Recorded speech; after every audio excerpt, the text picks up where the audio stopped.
Valentine's Day. A holiday painted with roses, chocolates, and candlelight dinners. But what if beneath the soft glow of romance hides something darker, something that turns love into terror? Tonight, you'll hear 3 real stories where Valentine's Day didn't end with kisses or confessions, it ended in nightmares. Imagine falling in love only to discover a stalker lurking in the shadows, watching every step you take. Picture being followed by a smiling couple who seem harmless at first, until their smiles turn into something sinister. Or worse, a date gone horribly wrong when the person you invited into your home revealed a side of themselves no human should ever have. These aren't just ghost stories. These are true accounts of Valentine's Day horror that remind us love can be deadly, and sometimes the one holding your hand might be the same one who destroys you. Welcome to The Price Paid, where we uncover the real cost of fear, obsession, and survival. If you dare to keep watching, subscribe now and prepare yourself, because tonight you'll learn how quickly a Valentine's dream can become a Valentine's nightmare. When I first met Nikki, it all felt like the beginning of a perfect romance. We had connected online, nothing unusual about that, just a simple comment on one of her Instagram stories that turned into a conversation, then messages on Snapchat, and finally our first date in January. She was sweet, funny, and the kind of girl who could make even a cold winter afternoon feel warm. By the time Valentine's Day was approaching, I felt lucky that I wouldn't have to spend the holiday alone, like so many years before. What I didn't know was that I had just stepped into someone else's twisted obsession. Nikki told me about Ben one night after our 3rd or 4th date. She said it as if she had been holding it in for a while, waiting for the right moment. Ben was a guy she met at her commuter college. He wasn't her boyfriend, not even a close friend, just someone she worked with once during a group project. After that, he started following her around campus, sometimes sitting a little too close in the cafeteria, other times appearing outside her classes. At first, she brushed it off. People can be awkward, maybe too friendly, she thought. But when the text started long, desperate paragraphs followed by silence, then dozens more after no reply, it became something darker. She told me she never blocked his number because she wanted to see how far he would go. That sounded strange to me, but I could sense the fear behind her words. She wanted to know how dangerous he really was. The night she finally opened up to me, it wasn't just because she wanted me to understand. It was because Ben had started again. He was sending her messages leading up to Valentine's Day. Messages filled with cheap flattery, obsessive rambling, and veiled threats. The kind that made your skin crawl. The kind you can't unread. Then came the box of chocolates on her doorstep with the message, "I hope you like the gift I left you." She didn't need to guess who it was from. The fact that he knew where she lived was terrifying enough. Nikki wrote him a long reply telling him to stop, that she was seeing someone, that he needed help. She thought that would scare him away. It didn't. A few days later, Nikki showed me a screenshot from a fake number. The text asked if the guy she was dating was me, and it mentioned me by name. I felt sick. It was one thing for him to harass her, another to bring me into it. I had never seen him, never spoken to him, but now he knew who I was. The whole thing started to feel like a bad movie, except it wasn't. It was real, and it was escalating. Nikki said if it happened one more time, she'd go to the police, and I promised I'd go with her.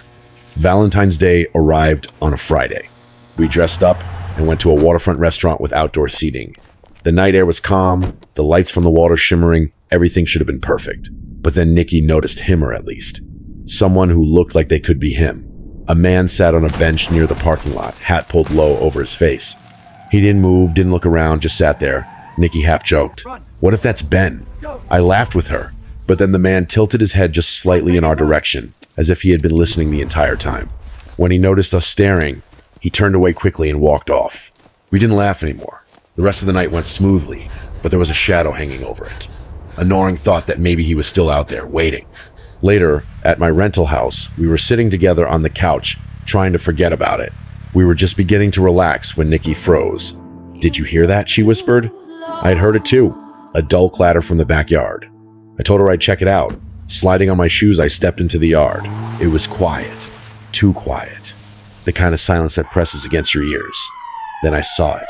The stack of beach chairs leaning against the house had been knocked over. It wasn't windy that night. Something had caused it. My eyes scanned the bushes along the fence line. Help us. At first, everything looked normal. Then I noticed something's shape, taller than the shrubs, too still to be an animal. My heart dropped. It was a man.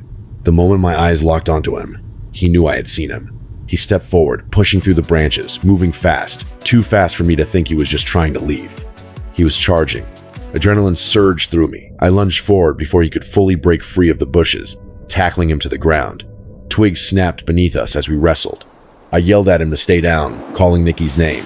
She came running out, phone in hand, her face pale as she screamed when she saw him. It was Ben, the same guy from campus. The same guy who had been haunting her phone for months. He struggled under me, thrashing, trying to get loose, but I held him down until Nikki called the police. When the officers arrived, they cuffed him and listened as Nikki showed them the dozens of texts, the gifs, the fake numbers. He was charged with trespassing, stalking, and harassment. Nikki pressed charges, and the court issued her an order of protection. The punishment felt small compared to the terror he had caused, just a fine and a misdemeanor. But it was something, enough to keep him away, at least legally. That was 4 years ago. Nikki and I still talk sometimes about that night, about the shadow on the bench, the noise in the backyard. The moment of Valentine's Day turned into a fight for safety. Ben never contacted her again, at least not directly. Maybe the fear of jail was enough. Maybe he moved on to someone else.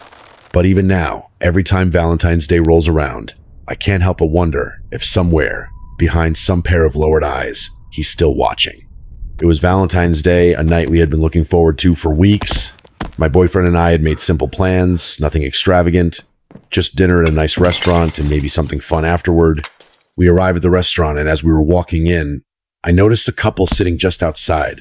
They weren't doing anything unusual, just staring. At first, I thought maybe they were waiting for someone, but then I realized they were staring directly at us, their eyes fixed like they had been expecting us. I nudged my boyfriend's arm, and he shrugged it off as we headed inside. The host told us it would be about a 45-minute wait. Annoying, but nothing we couldn't handle. My boyfriend suggested killing some time at the mini golf place across the street. As we turned back toward his car, the woman from the couple stood up. She held out her hand with an eager smile and introduced herself as Mrs. Gretty. Something about the way she said it, the smile that didn't reach her eyes, made my stomach tighten. She explained that she and her husband were photographers. They thought we were such a good-looking couple and would love to photograph us. She urged us to follow them to their studio, since we had to wait for a table anyway.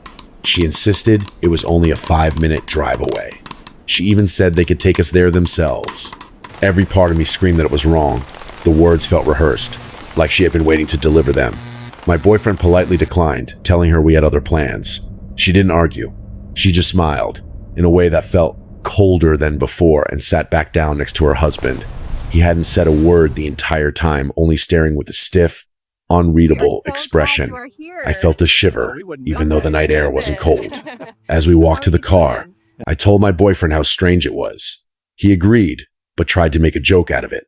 Still, it lingered in the back of my mind.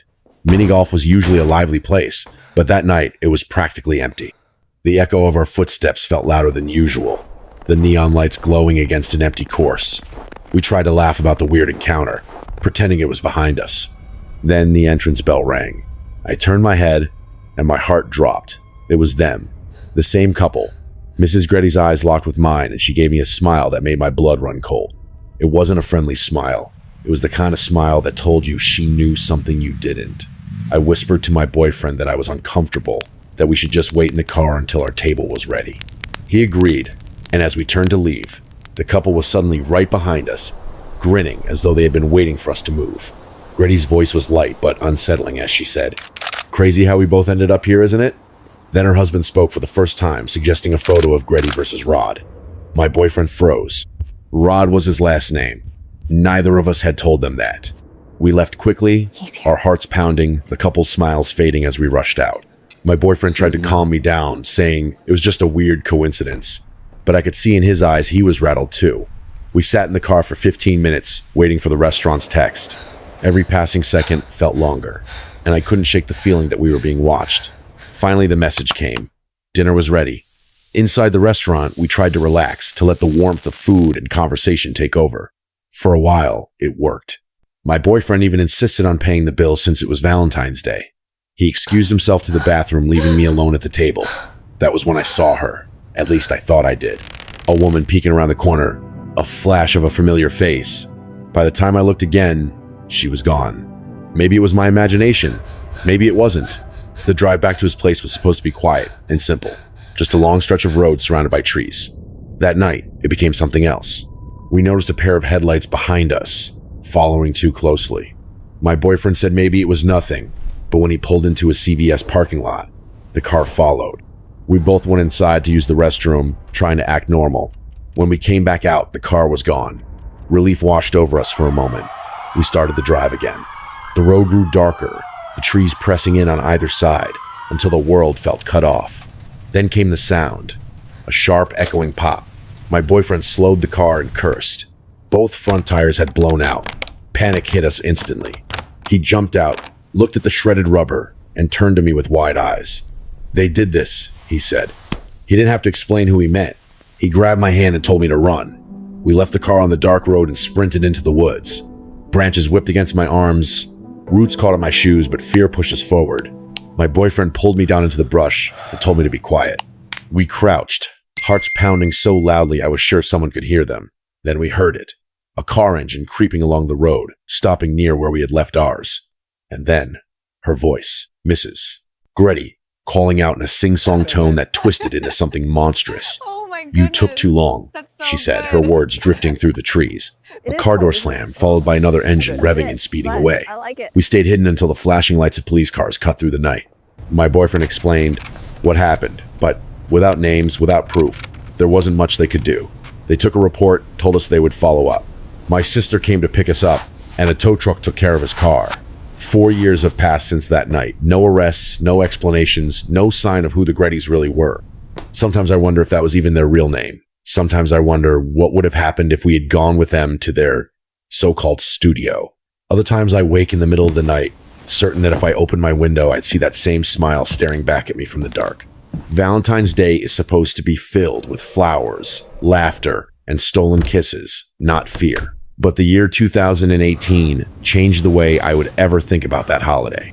I was newly single, having just ended a relationship that had been crumbling for months. The breakup wasn't explosive, just exhausting. She was homesick, withdrawn, and I was tired of feeling invisible. When it ended, I was sad, but also strangely relieved. Still, when Valentine's Day rolled around, the thought of being alone gnawed at me. Most of my friends had partners. I didn't want to spend the night scrolling through social media, watching everyone else show off their happiness. So I did what so many people do when loneliness creeps in. I opened Tinder. At first, it was just swiping and chatting. Nothing serious, a few matches, some awkward conversations that fizzled. Then I met Alex. Her profile picture showed blonde hair cut to her shoulders, glasses that framed bright blue eyes, and freckles across her cheeks. She didn't look like the type to spend the night in a bar, and when she told me she preferred quiet evenings and movies at home, I felt like I had finally met someone on my wavelength. We talked about school, about music, about the small details that usually get lost in conversations online. Within hours, I felt like I knew her better than most people I'd met in person. When she agreed to meet on Valentine's Day, it felt like fate was giving me another chance. The night started harmlessly. We grabbed fast food, laughed about our guilty pleasures, and saw a movie. It wasn't fancy, but it felt real.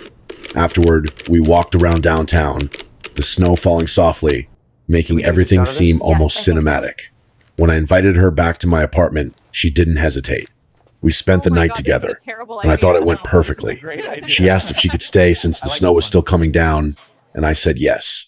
It felt natural. Falling asleep beside her, I thought maybe this was the start of something good. Sometime around 3 a.m, I woke up to the sound of her moving. I kept my eyes closed, pretending to sleep, assuming she was going to the bathroom. The light clicked on, the door shut. I drifted back to sleep. When I woke again a couple of hours later, the bed was empty. At first, I thought she had left, but her clothes were still on the floor next to mine. Then I heard the creak of the wooden floorboards from the far side of the bedroom. Slowly, I sat up, my chest tightening. In the dim light, I could see her. Alex was standing in the corner, her back turned toward me, completely still. She wasn't moving, wasn't speaking, just standing.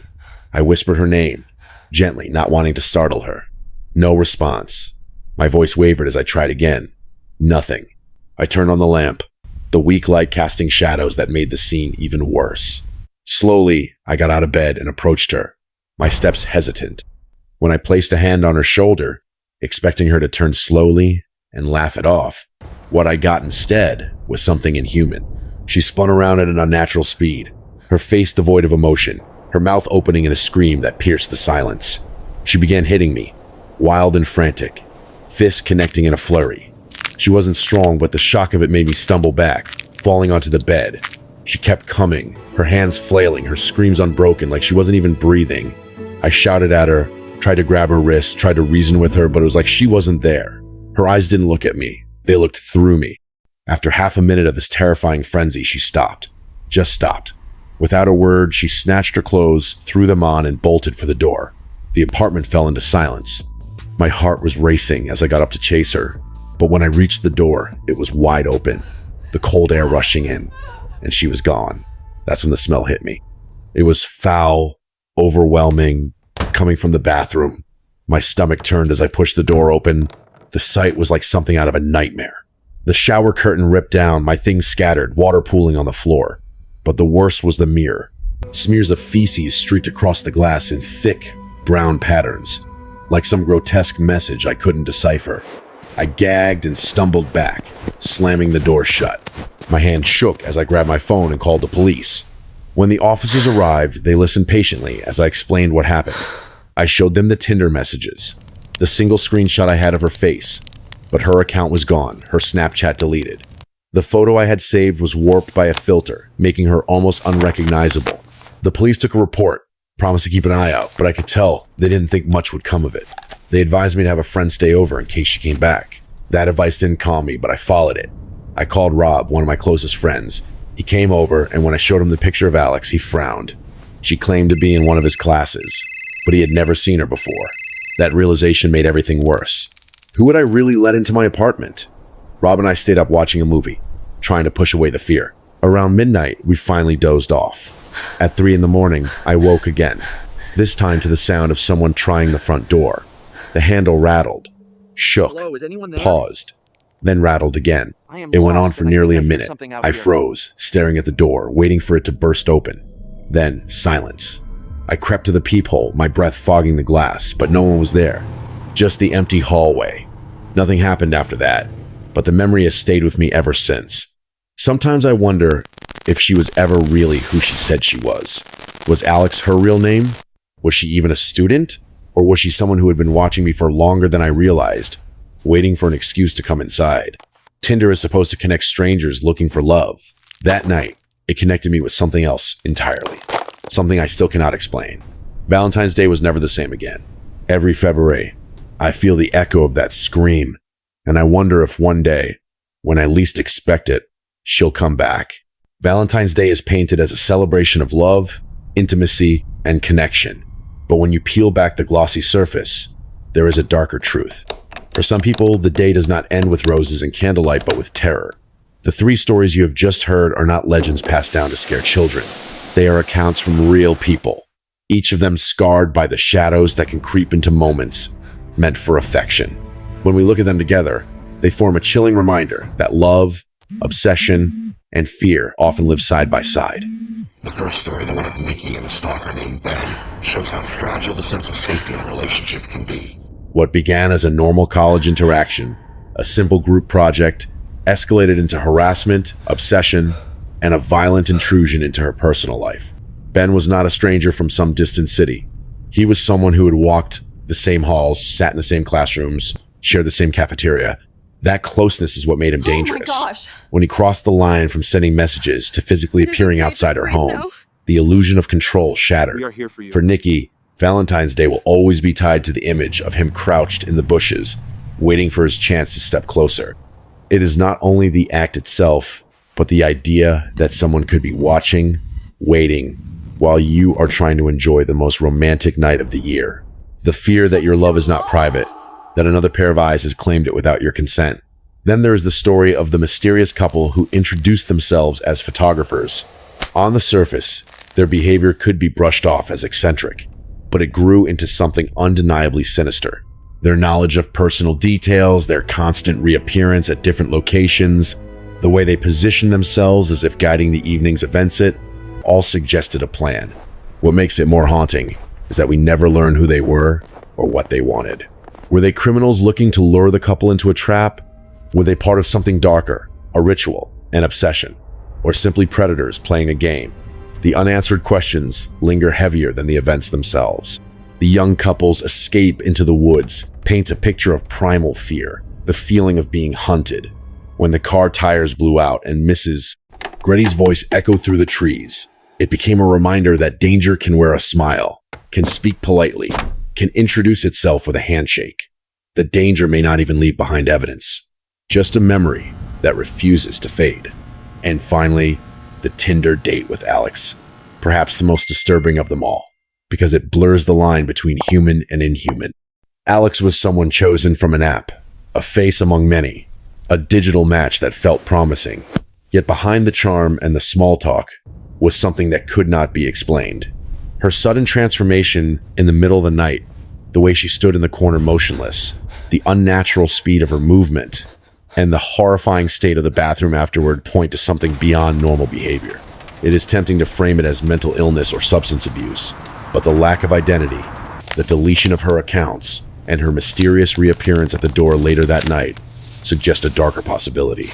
Was she ever real in the way we think of real, or was she something else, wearing the mask of a person until the mask slipped? The most terrifying part is that the narrator will never have an answer. To this day, he carries not closure, but a question. When you place these stories side by side, a theme emerges. Valentine's Day becomes less about the love shared between two people and more about the unwanted intrusion of outsiders. Each story is about intimacy being invaded, about the boundary between lovers being pierced by someone who does not belong. In Nikki's case, it was a stalker who could not let go of his obsession. In the second case, it was a couple with unknown intentions inserting themselves into the night. And in the third, it was a stranger from the internet who carried her own horrors into someone's home. They all remind us that privacy is fragile, that safety can vanish the moment someone decides they want what you have. What makes these tales even more unsettling is that they are rooted in the everyday. They do not happen in haunted houses, abandoned asylums, or cursed forests. They happen at dinner tables, on familiar roads, in the apartments we trust as safe havens. That normality is what sharpens the fear, because if it can happen to them, it can happen to anyone. Each of us has opened the door to a stranger, answered a text we shouldn't have, or ignored a feeling of unease in order not to seem rude. These stories expose the cost of those moments. Sometimes it is just an unsettling memory. Other times it is a close call with something far more dangerous. Valentine's Day itself plays a role in why these stories feel so powerful. It is a day built on vulnerability, on opening yourself to another person, on trusting their intentions. When that trust is broken by obsession, manipulation, or madness, the betrayal feels sharper than it would on any other day. What should be the safest night becomes the most dangerous. The very symbols of the holiday flowers, chocolates, shared dinners are twisted into instruments of fear. A box of chocolates becomes a warning that someone knows your address. A dinner reservation becomes the setting for a stranger's haunting smile. A romantic night at home becomes the stage for a nightmare you never invited. And there is another layer, the one we often avoid talking about. Love itself can be dangerous. The desire to be wanted, to be chosen, can blind us to red flags. Nikki hesitated to block Ben because she wanted to know how far he would go. The young couple entertained conversation with strangers because they didn't want to appear rude. The man on Tinder invited Alex into his home because he wanted connection. In each case, the desire for closeness cracked the door open, and something terrifying slipped through. These are not just horror stories. They are warnings about the thin line between affection and obsession, between romance and danger. So when Valentine's Day comes around, and people rush to share their gifts and dinners and kisses, there is another truth lurking beneath it all. Somewhere, someone might be watching. Somewhere, a smile may not mean what you think it does. Somewhere, a match on an app may not be who they appear to be. The shadows cling tighter on nights like these, when hearts are open and defenses are down. These three stories prove that even on a night designed for love, fear can find a way in. And once it does, it may never leave. When we step back and look at these three stories together, a haunting truth emerges. Valentine's Day is meant to be a time for love, but it is also a time when we are at our most vulnerable. The same openness that allows us to connect with another person can also make us easy targets for those with darker intentions. In Nikki's case, her new relationship was invaded by a stalker who would not let go. forcing her to confront the terrifying reality of obsession. For the young couple at the restaurant, a night meant for romance turned into a game of survival against strangers who should never have known their names. And for the man who swiped right on Tinder, the promise of connection led to a nightmarish encounter with someone who was not what she seemed. The lesson is not to hide from love or to live in fear of connection. It is to pay attention. The small red flags that we brush off, the gut feelings we ignore, the moments when we choose politeness over safety, those are the cracks where danger can slip through. Blocking a number, saying no to a stranger, or trusting your instinct to leave may feel uncomfortable in the moment, but those decisions can make the difference between a story you tell with a nervous laugh and one that scars you for years. These stories also remind us that evil does not always announce itself with fangs and claws. Sometimes it smiles politely, shakes your hand, or whispers affection through a glowing phone screen. Sometimes it hides in the ordinary places we feel, the safest store homes, our schools, the quiet roads we drive every day. That is what makes them terrifying. Because if it can happen to them, it can happen to us. So what do? We learn. We stay aware. We protect not only our hearts, but our boundaries. If someone is watching you, following you, or trying too hard to be part of your life, do not let fear of overreacting keep you silent. Speak up. Call for help. Tell someone you trust. If an offer seems too good to be true, or if a smile makes your stomach twist, believe that feeling. It might save you. And when you open your life to someone new, do it with your eyes open, not just your heart. Love is beautiful, but it is never worth sacrificing safety. Valentine's Day should be about joy, not fear, about connection, not control. Let these stories be a reminder that darkness can creep into even the brightest nights, but that does not mean we must live in its shadow.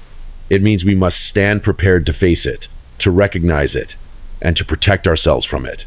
And remember, behind every story like this lies a question. What price would you pay to survive? Thank you for watching. And if you want more chilling true stories where love, fear, and survival collide, make sure you subscribe to The Price Paid. Because here, we show you exactly what happens when innocence meets horror and when romance turns into the unthinkable.